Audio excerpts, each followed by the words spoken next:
Esiet sveicināti. Man ir atkal patiesi prieks būt šeit. Es neesmu laikam kādu 3. vai 4. reizi. Šodien jūs esat visvairāk no visām.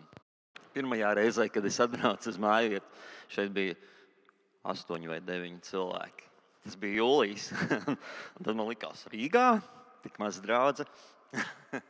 Nē, Jēzum, jebkura draudze, arī tur, kur ir 2 un 3, ir svarīgi un būtiski. Vispirms es gribu nodot mīļus sveicienus no Brocēniem, no Brocēnu Baptistu draudzes. Viņi zina, ka es šodien esmu šeit, un mēs lika man nodot sveicienus. Cik es saprotu, tad jūs draudz iet cauri pirmajai vēstulei korintiešiem. Un, man ir trāpījies tā, ka man ir šī raksturvieta, ko Arturs jau lasīja. Tad 4. nodaļa no 1. līdz 16. pantam. Un, sākumā varbūt es gribētu nedaudz tādu kontekstu, lai palīdzētu mums izprast šo fragmentu. Korintas draudze šajā laikā bija tāda kā sašķelta.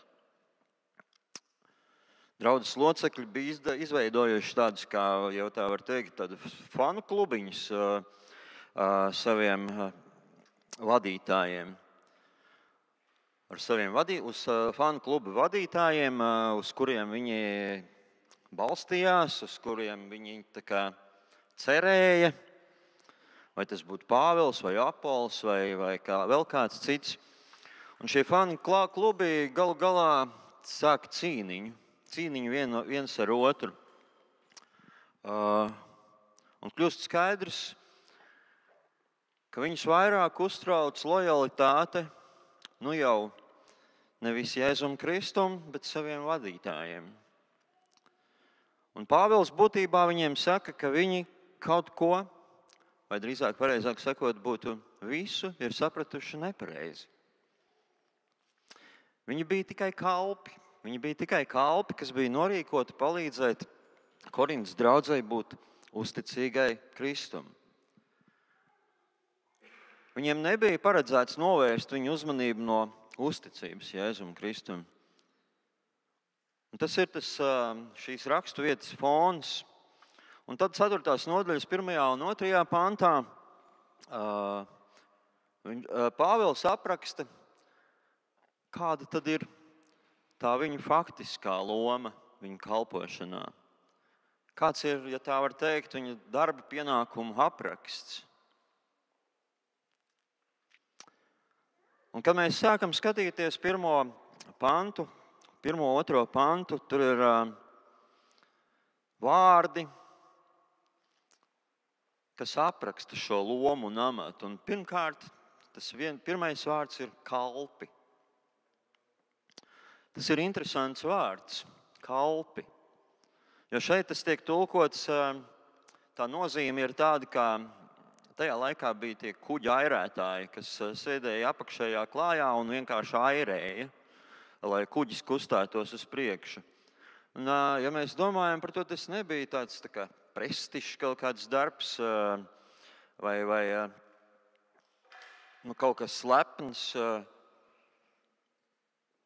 Tas bija darbs, kas bija saistīts ar smagu fizisku piepūli. Un turklāt šis vārds norāda, ka viņi ir tikai izpildītāji, ka komandieris ir kāds cits, kuģa kapteinis. Un tā, kad Pāvils šo vārdu lieto, lai aprakstītu sevi, viņš runā par smagu darbu. Smagu darbu, kas nenes nekādu cilvēcisku godu. Un tajā pašā laikā Pāvils arī grib pateikt, ka viņš ir pakļauts Jēzus Kristus varai. Bet viņš lieto ne tikai vārdu Kristus kalpi, bet viņš sevi arī dēvē par noslēpumu namturi, jeb pārvaldnieku. Tā ir tāda interesanta, bet apzināta izvēle. Viņš saka, ka ir pārvaldnieks, nevis īpašnieks. Īpašniekam pieder viss, bet pārvaldniekam ir dots īpašs uzdevums. Īpašs uzdevums pārvaldīt šī īpašnieka resursus tā, lai tas nestu labumu īpašniekam. Bet ko tad viņš pārvalda? Pāvils saka, Dieva noslēpumi. Dieva noslēpumi. Kad mēs parasti domājam un lietojam šo vārdu noslēpums, mēs runājam par lietām, ko mēs īsti nevaram izprast, vai varbūt mēs to nedrīkstam izpaust, bet Bībele tā nerunā. Kad vien Bībelē tiek lietots šis vārds noslēpums, tas attiecas uz Dieva apslēptajām patiesībām. Patiesībām, kas tagad tiek atklātas draudzei. Pāvils saka, ka Dievs viņu ir aicinājis pārvaldīt evaņģēliju un citu garīgo patiesību sludināšanu, kas agrāk bija apslēpts, bet tagad tiek atklāts draudzei. 2. pantā šim amata aprakstam tiek piešķirta tāda papildu garša. Turklāt no namturiem tiek prasīts, lai viņi būtu, kādiem tad viņiem būtu jābūt? Uzticamiem. Uzticami namturi. Šis vārds uzticīgs nozīmē tādu, kas ir uzticams, tādu, kurš ir ticības cienīgs.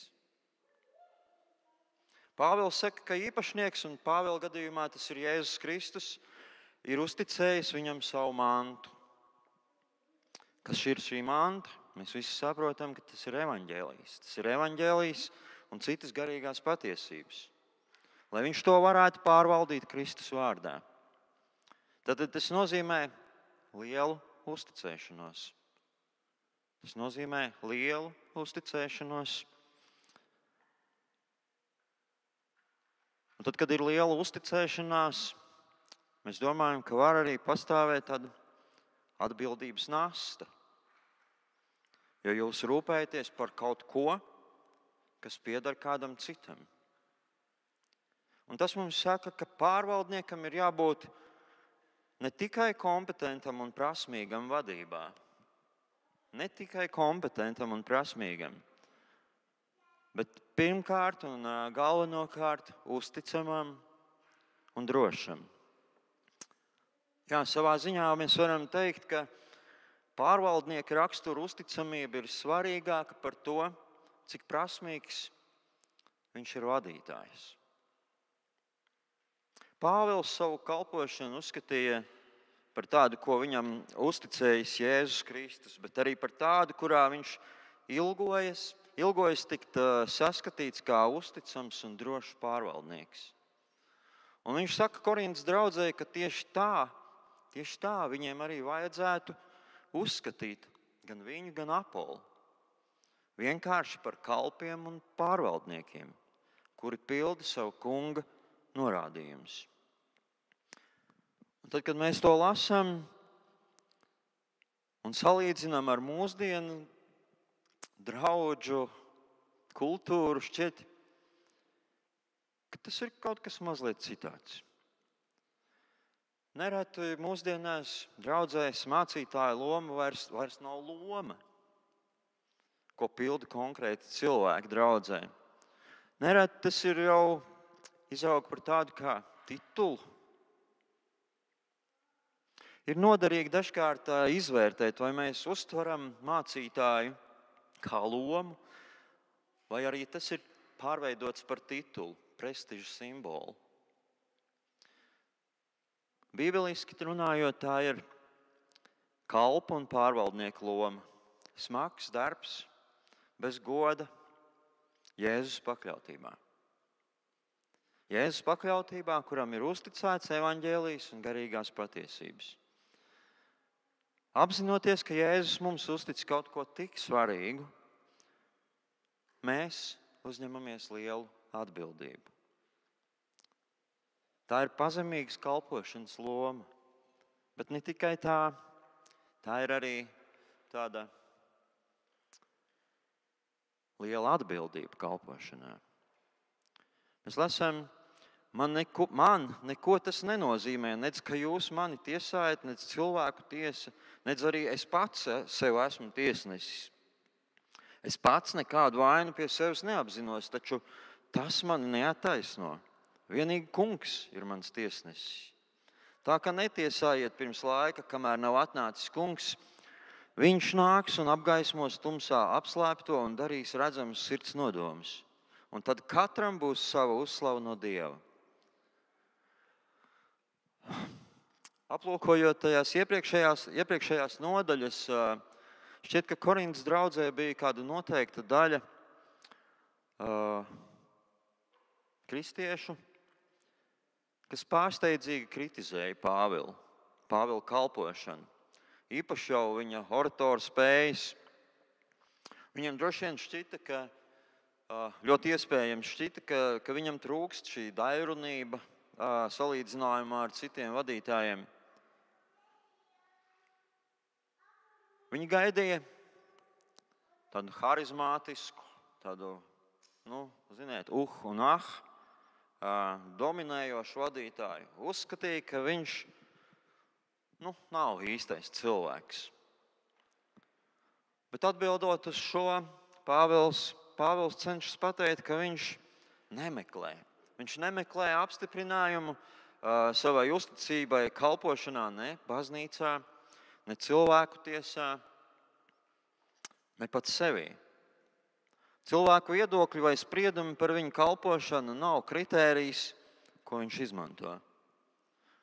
Un no pirmā acu uzmetiena, kad mēs klausamies šos vārdus, šķiet tā mazliet tā kā augstprātīgi. Es gribētu noteikti kādu brīdi pakratīt ar pirkstu Pāvēlam, teikt, Bet neradi mēs dzirdam, ka cilvēki saka, lai tie cilvēki domā, ko grib. Es atbildēšu tikai Dievam. Dievs ir tikai mans tiesnesis. Bet Pāvils to neizmanto kā attaisnojumu. Viņš neizmanto šos vārdus, lai izmanto to kā attaisnojumu, bet lai izvairītos no atbildības. Jo, ja tā būtu, tad viņš vēstulē Timotejam neteiktu, piemēram, 1. vēstulē, 4. nodaļa, 16. pantā, viņš raksta, esi apzinīgs pret sevi un mācību, pie tā paliec, jo tā darīdams tu izglābsi gan sevi, gan savus klausītājus. Un vēlāk šajā pašā vēstulē, 5. nodaļā, 19. pantā, viņš saka, pret presbiteriem necel apsūdzību, vien tad, ja ir 2 vai 3 liecinieki. Tos, kas ir sagrēkojušies, atmasko pārkāpumā visu priekšā, lai arī pārējie bītos. Tad atbildība ir jāuzņemās jebkuram kalpotājam. Ko tad Pāvils šeit ar to visu domāja? 4. pāns atbild uz šo jautājumu mūsu vietā, jo es neapzinos neko pret sevi, bet ar to es neesmu attaisnots. Tas ir tas Kungs, kas mani tiesā. Pāvils neatbrīvo sevi no atbildības, bet patiesībā norāda uz tādu augstāku atbildības līmeni. Jo tas, kurš izvērtēs viņa uzticību, nav cilvēks, bet gan tikai un vienīgi Dievs. Tieši Kungs galu galā tiesās viņa kalpošanu. Un tas ir pats būtiskākais un svarīgākais. Interesanti, ka Pāvils šajā fragmentā lieto tādu tiesas valodu. Viņš to lieto, lai norādītu uz to, ka viņš, Dievs, ir augstākais tiesnesis. Atšķirībā no cilvēku spriedumiem, kas bieži vien ir virspusēji, Dieva spriedumi ir precīzi un sniedz tik dziļi, pat tik dziļi, kā mūsu sirds nodomi. 5. pantā mēs lasām, tā kā netiesājiet pirms laika, kamēr nav atnācis Kungs. Viņš nāks un apgaismos tumsā apslēpto un darīs redzamus sirds nodomus. Jēzus 2. atnākšanā Viņš ne tikai tiesās mūsu šo publisko kalpošanu, bet arī atklās privāti paveiktos darbus un nedarbus. Ne tikai privātus darbus, bet kā galīgais tiesnesis, Dievs atklās arī mūsu sirds slēptos nodomus. Un, kad es par šo domāju, tad man šķiet, tas būs tāds rūpīgs, visaptverošs kalpošanas diagnostikas ziņojums. Nevis tikai tāda ātra kalpošanas apskate. Un, kad mēs lasām un domājam par šo tādā gaismā,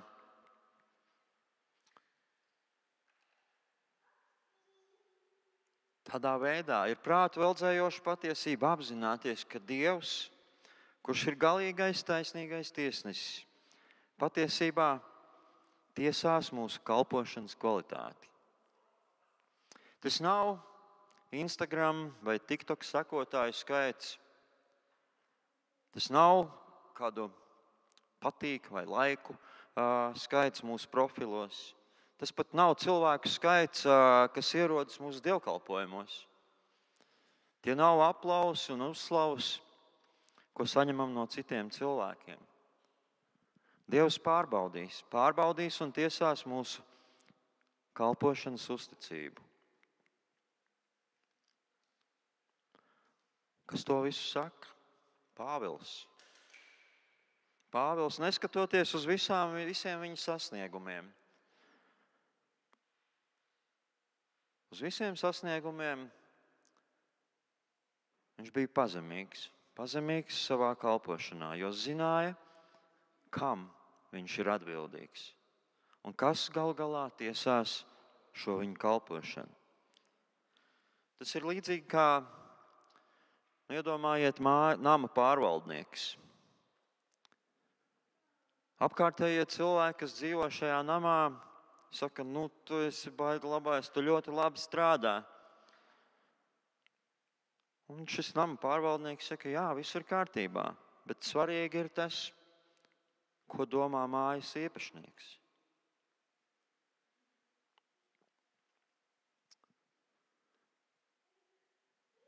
Galīga atlīdzība par uzticīgu kalpošanu. Tad katrs saņems savu uzslavu no Dieva. Šie ir tādi iedrošinoši vārdi. Pāvils skaidri norāda, ka kalpotājiem nav tikai tāda drūma nākotne. Tiem, kas ir bijuši uzticīgi kalpošanā, ir gaidāma atlīdzība. Un šī atlīdzība ir Dieva uzslava. Slava no Dieva. Un tas mani personīgi pārliecina un iedrošina, jo es pazīstu savu sirdi. Es pazīstu savu sirdi un zinu to, cik ļoti es tiecos pēc cilvēku atzinības. Pēc cilvēku uzslavām, kad runa ir par kalpošanu. Un šī raksturvieta man iedrošina neapmierināties tikai ar lētiem mirkļu sajūsminājumiem no cilvēka atzinības. Drīzāk tā stāsta par visbrīnišķīgāko atzinību un atlīdzību par uzticīgu kalpošanu, kas nāks no paša Dieva. Un tas ir tas, pēc kā mums būtu jāilgojas un uz ko mums būtu jācer. Mūsdienās daudz cilvēki vērtē mācītājus un kalpotājus pēc humora izjūtas, pēc kādām izklaidēšanas spējām.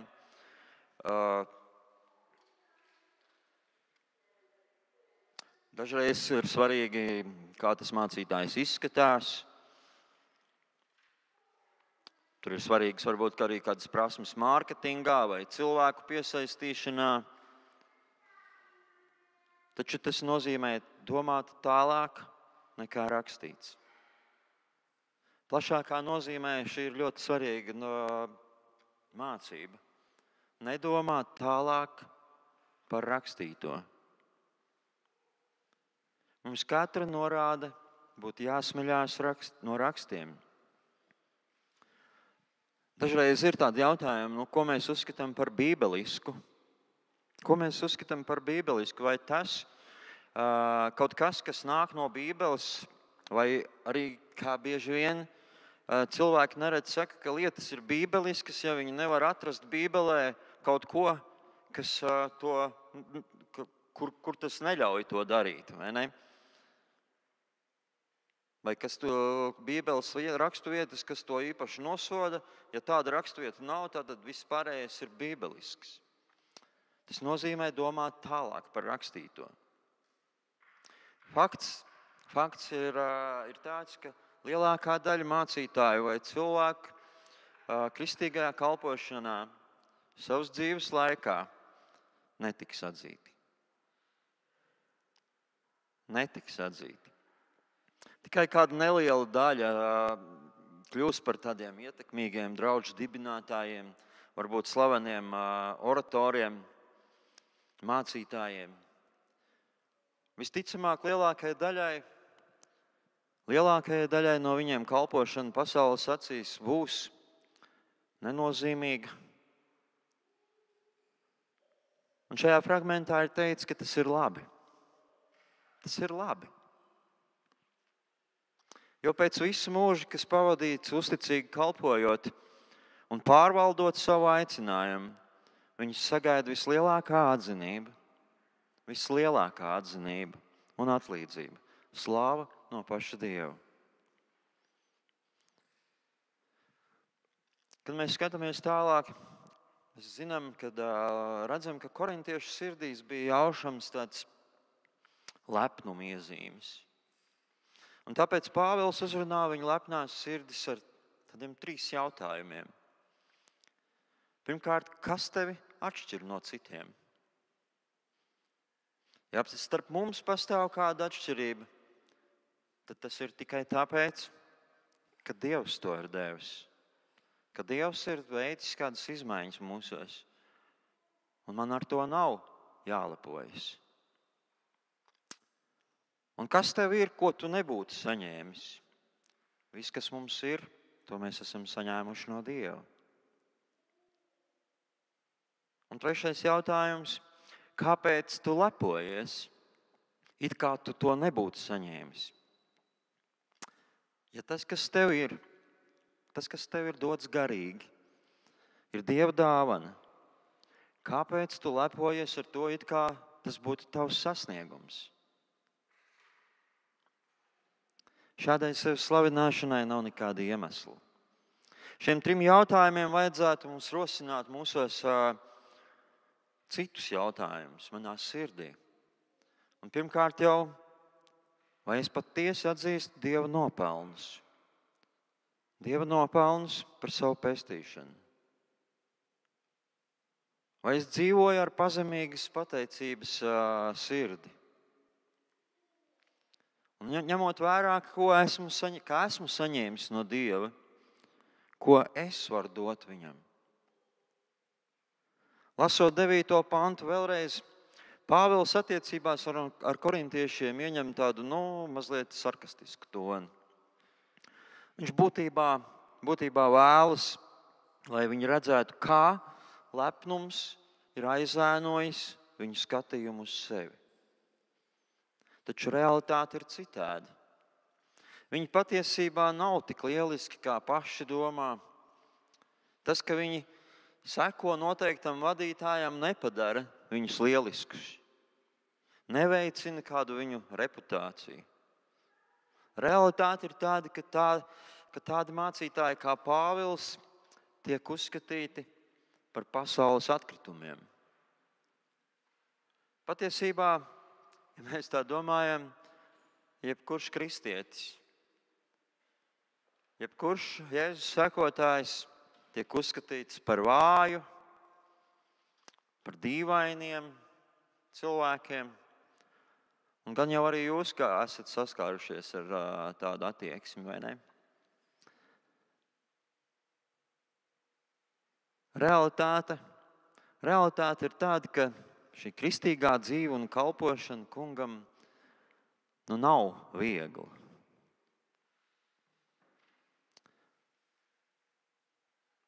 Kā tas izskatās? Runājot ar korintiešiem, Pāvils, kā jau es teicu, lieto daudz sarkasmu. Taču viņš nejokoja rakstot, ka viņš un citi apustuļi ir pasaules acīs, izskatās kā nabagi, bezpajumtnieki, smagi strādā, lai sevi uzturētu, muļķi Kristus dēļ. Tas viss bija patiesība. Pāvils iespējams tika sists vairāk kā citi apustuļi, vismaz no tā, ko mēs lasām. Tā izskatījās viņa kalpošana. Un tas krāsa atšķiras no tā, kā uzvedās Korintas draudzes ticīgie cilvēki. Viņi izveidoja šīs atsevišķās grupas un nespēja tikt galā un kaut kādā veidā vienoties. Un es īsti jau nezinu, bet man ir nojauta, ko jūs visi domājat par kalpošanu. Vai jūsuprāt tā padara slavenus un foršus, tādus redzamus? Varbūt daži no jums domā, ka sludināšana vai slavēšanas vadīšana ir tāda, ir kaut kas glauns, bet patiesībā tas nav. Tas nav nekas glauns. Tie, kas no mums ko dara, to es domāju var apliecināt, vai ne? Jā, tas ir smags darbs, bet tās ir ikdienišķas lietas. Viss, ko mēs darām, ir ikdienišķi. Daudz no jums, kas šeit sēž, kalpo dažādos amatos, dažādās kalpošanas sfērās. Un jūs zināt, ka tas ir ikdienišķi. Pāvila kalpošanā noteikti mēs neredzam glauna. Un vai tad kalpošana ir paredzēta tikai mācītājiem? Nē. Jūs visi, katrs ik viens, esat aicināti kalpot tādā veidā, kādu Dievs jums ir paredzējis. Kāda tad ir šī jēga? Īsta uz Bībeli balstīta kalpošana nav glamūrīga, jo Dievs darbojas ar tādām nepievilcīgām metodēm. Tā ir patiesība. Pāvils saka, jo es domāju, ka Dievs mūs, apustuļus, ir iecēlis kā pēdējos no visiem. Dievs to izdarīja. Un tu varētu jautāt kādam nolūkam, kāpēc pēdējiem? Ko Dievs panāk ar šādu vājumu, vai varbūt varam teikt muļķību? Dievs parāda savu spēku. Jā, īsta uz Bībeli balstīta kalpošana nav glamūrīga, bet caur šo glamūru trūkumu Dievs darbojās. Un tam ir tieši pielietojums gan jums, gan man. Jūs kalpojat iespējams gan īsti katru nedēļu kaut kādā veidā, vai ne? Daži no jums to dara mēnešiem, pat gadiem. Un tas šķiet ikdienišķi. Liekas, ka nekas jau nenotiek. Bet Dievs darbojas. Dievs darbojas caur to, tāpat kā viņš to darīja caur Pāvilu. Es pieļauju, ka kāds to var domāt arī šī draudze var pastāvēt arī bez manis. Jūs varat domāt, kas es esmu tāds? Kas es tāds esmu? Es kalpoju tādā mazā, neievērojamā veidā, bet nē. Dievs darbojas caur to jūsu labā un savam godam. Jūsu uzticība ir Dieva godības izpausme. Jūsu apņemšanās ir Dieva godības izpausme. Jūsu dedzība kalpot ir Dieva godības izpausme. Turpiniet. Kalpojiet jebkādā veidā. Jebkādā veidā, kā Dievs jūs ir aicinājis. Tas varbūt izskatās ikdienišķi. Bet tas ir tāpēc, ka īsta Bībeles kalpošana nav kaut kas glamūrīgs. Jā, nes kāpēc man tas vārds šodien tā iespiedies. Pāvila sarkasma mērķis nebija noniecināt korintiešus. Tas mērķis nebija arī kaut kādā veidā pazemot vai vienkārši likt viņiem justies slikti. Viņa galvenais mērķis bija viņus pamācīt. Pamācīt, lai cilvēks varētu mainīt savu rīcību. Un Pāvils vēlējās viņus pamācīt. Viņš saka, jūs esat mani mīļie bērni. Viņš sevi sauc par tēvu šiem Korintas ticīgajiem. Viņš pat saka, lai seko viņu piemēram. Tas ir par to, ka es nevaru tevi piespiest, pielāgoties savam tēlam, kādu es vēlētos tevi redzēt. Man drīzāk ir jāpielāgojās tavām vajadzībām un virzienam, kurā tev jāiet, bet lai tu nekļūtu līdzīgs man, bet gan Kristum. Kad mēs domājam par tēviem, tēvs pazīst savus bērnus un ir gatavs darīt visu. Gatavs darīt visu, lai nevis piespiestu bērnus pakļauties, bet gan pamācītu viņus, lai viņi kļūtu līdzīgāk Kristum. Un šeit runa nav par kādu tēvu pielūgsmi. Šeit runa ir par tādu tēvišķīgu pieeju mācībā. Pāvils sāk ar domu, ka kristīgie vadītāji ir līdzjūtīgi kā tēvi. Tas viss sākas ar mīlestību un cieņu. Tas sākas ar vēlmi sniegt savam bērnam pašlabāko. Pašlabāko, pat ja tas prasa kādus upurus. Ja mēs esam viņa bērni, Dievs mūs pārmācīs. Ja mēs esam viņa bērni, Dievs mūs pārmācīs. Lai redzētu, ka mēs turpinam augt. Tāpat kā jebkurš labs vecāks, un mēs visi lielāko daļu esam, vispirms mēģinās izmantot tādu maigu un vieglu iedrošināšanas veidu.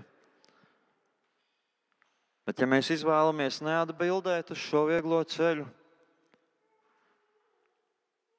daram to, kas viņu aizvaino,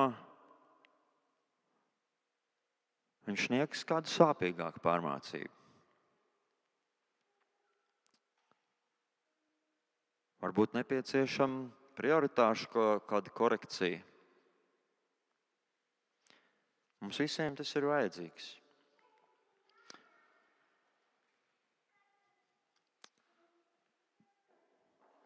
Viņš mūs nodrošina vienam ar otru un arī vadītājiem. Viņš nodrošina draudzi vienam ar otru un arī vadītājiem, lai īstajā laikā veiktu kādus labojumus. Viņš ir uzticīgs tēvs, kurš ne tikai iedrošina savus bērnus, bet arī mūs pārmāca. Nobeigumā es gribu tikai teikt, ka draudzē ir ļoti svarīgi. Ļoti svarīgi, ka tai ir uzticami vadītāji. Un ne tikai vadītāji, bet kad katrs draudzes loceklis ir uzticams. Un vissvarīgākais, ko draudze var darīt, ir lūgt. Ir lūgt par saviem kalpotājiem un viens par otru. Lai Dievs dod viņiem šo tēvu sirdi, kas ar mīlestību pilda savu kalpa namtura pienākumus. Es aicinu, ka mēs varam noslēgt ar lūgšanu.